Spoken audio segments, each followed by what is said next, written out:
भाजप म्हणून चर्चा आहे, महायुतीमध्ये लढणार की नेमके चिन्ह होऊ.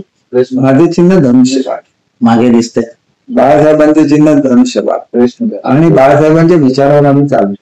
आणि बीजेपी मध्ये माझे सर्वात घनिष्ठ संबंध आहेत आणि बीजेपी मधले सुद्धा फडणवीस साहेब हे माझे नेते आहेत आणि त्याच्यामुळे आम्ही सगळे एकत्र आहोत. दादा आता आलेले आहेत, त्याच्यामुळे आम्ही अधिक बीजेपीची दोन माणसं, एक राज्य भाजप उपाध्यक्ष विशारकर आणि इकडे विधानसभेचे प्रमुख राजन तिले.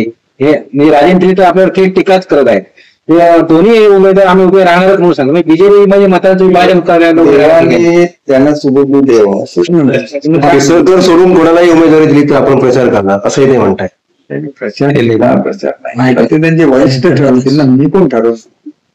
शेवटी प्रत्येक पक्षाला वरिष्ठ असतात, ते निर्णय मागच्या वेळेचं मी समजू शकतो. मागच्या वेळेला सीट उभ्या केल्या का केल्या, तर कणकवलीला पक्षाच्या चिन्हावर युती असताना सुद्धा उद्धव साहेबांनी उमेदवार दिला. त्याच्यामुळे भाजपने सुद्धा दोन्ही मतदारसंघामध्ये स्वतःचे उमेदवार उभे केले, फक्त त्यांना पक्षचिन्ह दिलं.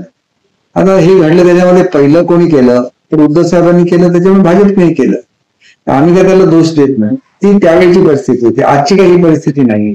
आमच्यामध्ये एकमत आहे, युती म्हणून आम्ही सगळे एकत्र आहोत आणि त्यांच्या मनामध्ये काही गैरसमज असतील तर मी भेटून दूर करेन.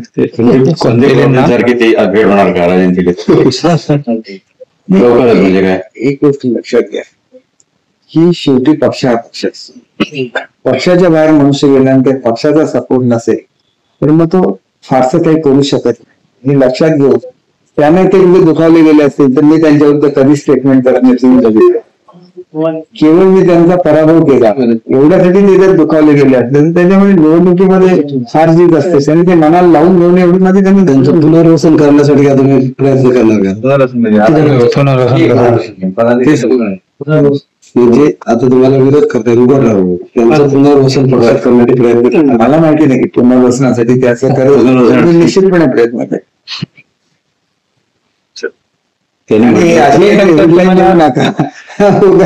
तुम्ही प्रश्न विचारला म्हणून मी तुम्हाला सांगतो.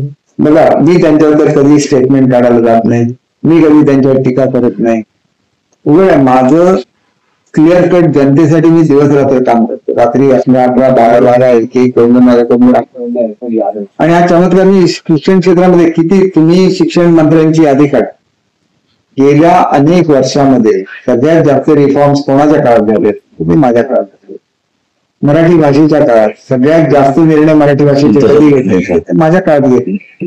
माझ्या साहेबांची कृपा आम्ही करत राहतो काम, आपोआप काम.